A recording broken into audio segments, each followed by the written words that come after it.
สวัสดีครับนี่มาดูมันสับปะหลังครับฝนตกแรงมากครับดูว่าตอนนี้มันได้4 เดือนเต็มๆครับดูว่ามันจะหัวจะเน่าไหมก็ตามไปดูครับเดี๋ยวจะเข้าไปขุดดูครับว่าเป็นยังไงครับก็สวยพอได้ครับแต่ว่าน้ำจะเยอะหน่อยครับฝนตกเยอะหน่อยก็มีอุปสรรคตอนนี้ก็เข้าไปข้างในครับเพื่อจะขุดดูครับยังไงเอาต้นนี้เลยครับดูต้นนี้3 ต้นก็ดูนะครับต้นนี้ก็ขุดเลย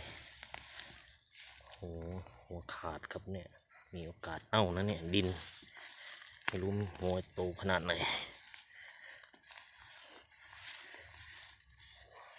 ถ้าฝนหยุดในช่วงนี้ก็อาจจะไม่เป็นไรแต่ถ้ายังไปเรื่อยๆอย่างนี้ก็คือจะขุดมันก็เสียดายครับถ้าได้สัก5-6 เดือนก็คงจะดี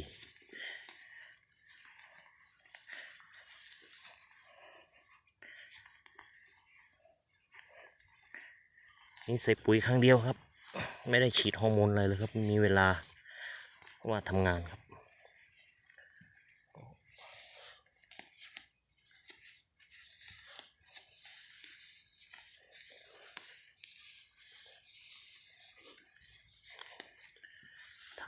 แต่มันก็ไม่ได้สวยเสมอครับถ้าเสมอกันนี่โอ้โห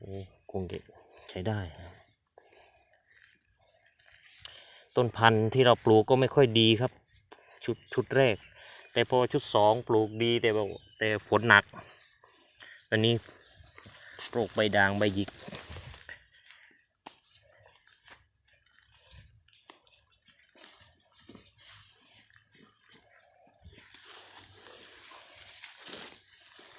ขุดเยอะเดี๋ยวก็ขุดลึกเดี๋ยวก็มันล้มนะครับเนาะเราดูคร่าวๆครับข้างในก็อาจจะมีบ้างก็ใช้ได้นี่ถ้ามีทุนระเบิดหัวอะไรฉีดระเบิดหัวเหมือนที่เขาว่ากันคงจะไม่ธรรมดาดูครับเนี่ยก็ใช้ได้อยู่นะครับมัน4 เดือนครับก็ดูข้างในก็อาจจะมีชั้นข้างในเดี๋ยวนับดูนะครับ1 2 3 4ข้างใน5 6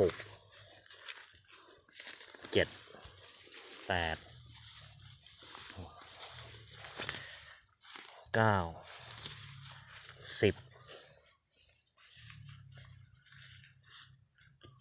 10เองครับนี่ข้างนอกรอบนอก11ตัวนี้ครับตัวนี้ก็ดูก็ความโตก็น่าจะประมาณขวด M100ขวดบางหัวก็ขวดกาแฟประมาณนี้ครับกับขวดกาแฟต้นนี้ประมาณ10กว่าข้างในอาจจะมีอีก2-3 หัวอันนี้ก็น่าเสียดายครับถ้าฝนไม่หยุดนี่ไว้สัก6 เดือน 7 เดือนนี่ปีใหม่พอดีนะครับก็คงจะโอเคนะครับภาวนาขอให้ฝนเบาๆปีแรกครับเพิ่งปลูกปีแรกครับแต่งกิ่งก็ไม่ได้แต่งครับแต่ก็ปลูกแบบบ้านๆนะครับห่างด้วยครับเพราะว่าต้นพันธุ์ไม่พอก็เลยปลูกบ้านๆปลูกรอบนี้ว่าไว้เอาต้นพันธุ์ก่อนแต่พอรอบหลังไปซื้อมาแพงมากครับมัดละ40 81ก็ปลูกทีหน่อยก็โดนฝนก็วันนี้ก็ตอนนี้แค่นี้ก่อนนะครับเดี๋ยวต้องเกี่ยวหญ้าให้บัวด้วยครับกลัวฝนตกก็ใช้ได้ครับมัน4 เดือนภาวนาขอให้ฝนหยุดนะครับสู้ๆครับผมครับสวัสดีครับ